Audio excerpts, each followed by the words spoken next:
So let's talk about the Memphis Grizzlies.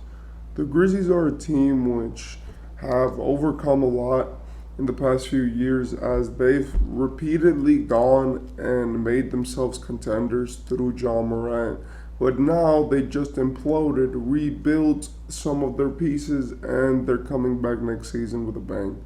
Let's talk about it. The Grizzlies are a team which find themselves in a weird position.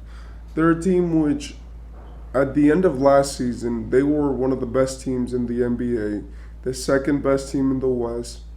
They had all the power to have a phenomenal season and to go far in the playoffs, but when the playoffs came, they imploded and they couldn't win anything.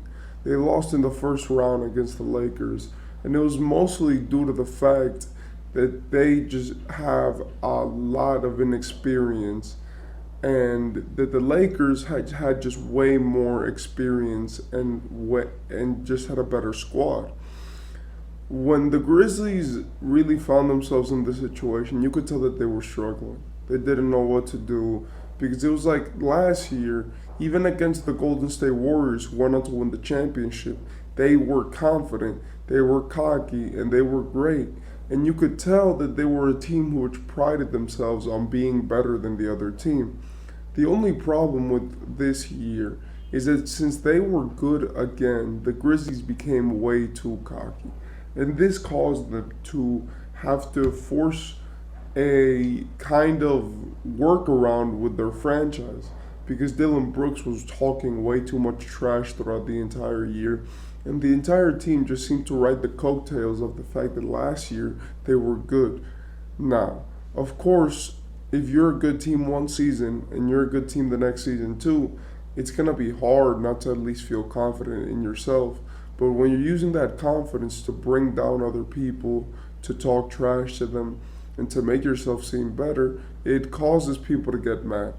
And they got the wrong person mad, which was LeBron James. Because LeBron James was there like, I'm too old for this. You know, I've seen everything in the NBA. I've faced against too many people.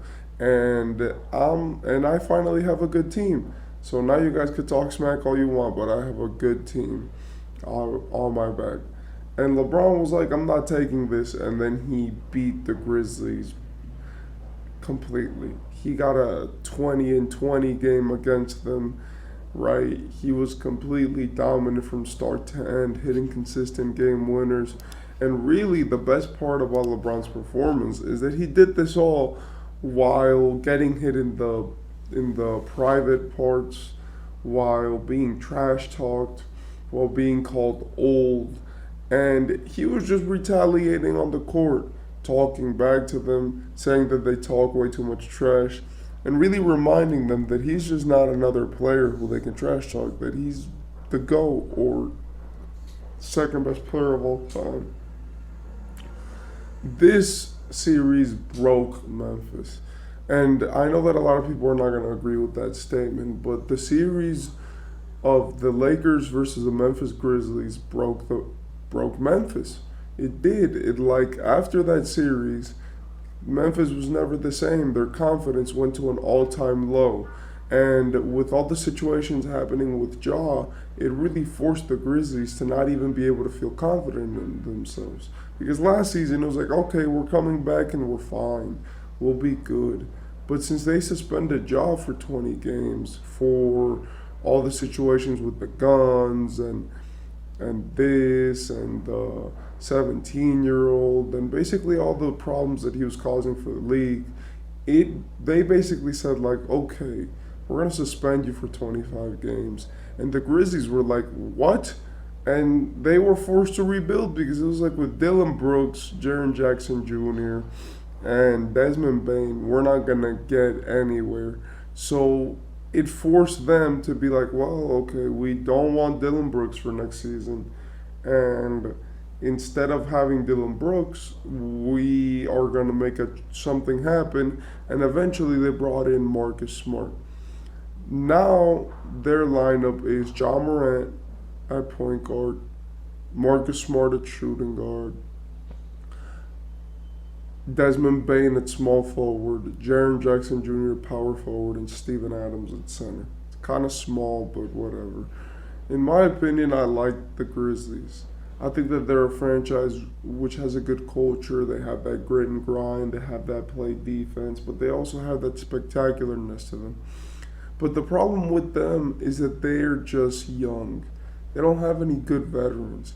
And it's what we see from a team like the Nuggets, where their veterans are guys who help players and help them in their developmental process. We could see that with a guy like Ish Smith, Jeff Green, DeAndre Jordan. And these are guys who could tell young players about the league, what they did, how the league works, how to be a professional, how to get there on time, how to practice with your squad. And these are guys who really are going to show up to the games. That's a big reason why Denver won, because all of their young players have great examples and they can always go to these stars if they need help. The problem with Memphis is they had to get it out of the ground themselves, right? They never had any real showing of a veteran who could put his foot down and say, guys, we are going to be professional. We're gonna talk trash, but we're also gonna try to win. We're gonna try to make it as hard on them as possible on defense, but we're also not gonna get ahead of ourselves. And that's something that Marcus Smart brings. Marcus Smart is a player which has consistently been one of the best defenders in the NBA. He's a hustle player at heart.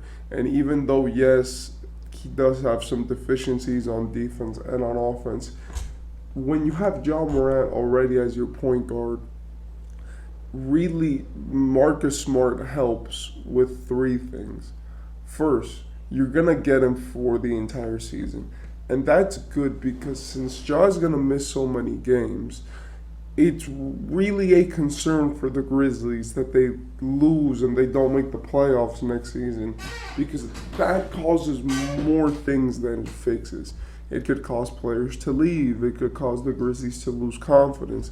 And even a guy like Derrick Rose, who just signed in Memphis, could be like, wait, I came here to lose? Right? Even though I'm not playing, it's like, why would I choose a franchise which doesn't give me the chance at winning a championship or at least having good seasons? Second,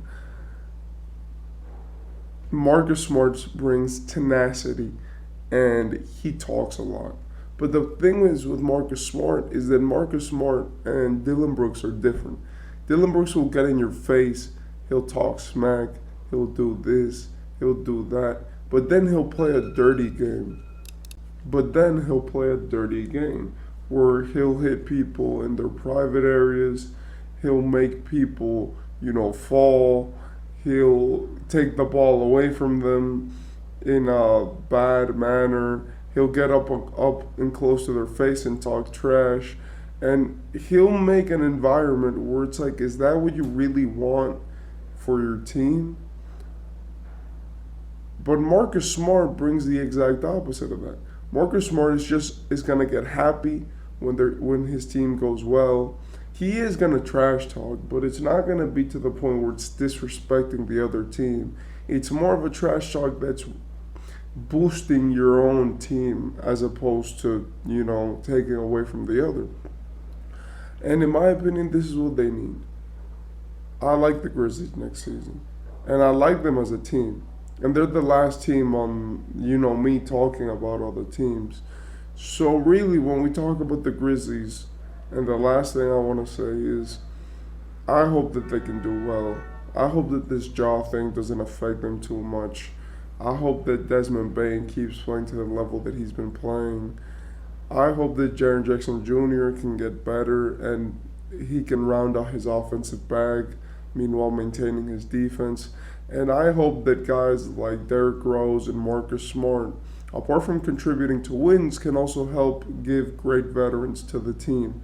These are things that I want for Memphis because I believe that they could win a championship one day, or at least they could be one of the teams which we have to watch because they're that interesting. So having them have all this mess about talking trash and guns and stuff like that. I don't really like seeing that for the league. So let's hope that they get better, honestly, in the future. So yeah, that's been the Grizzlies, and let's watch them next season.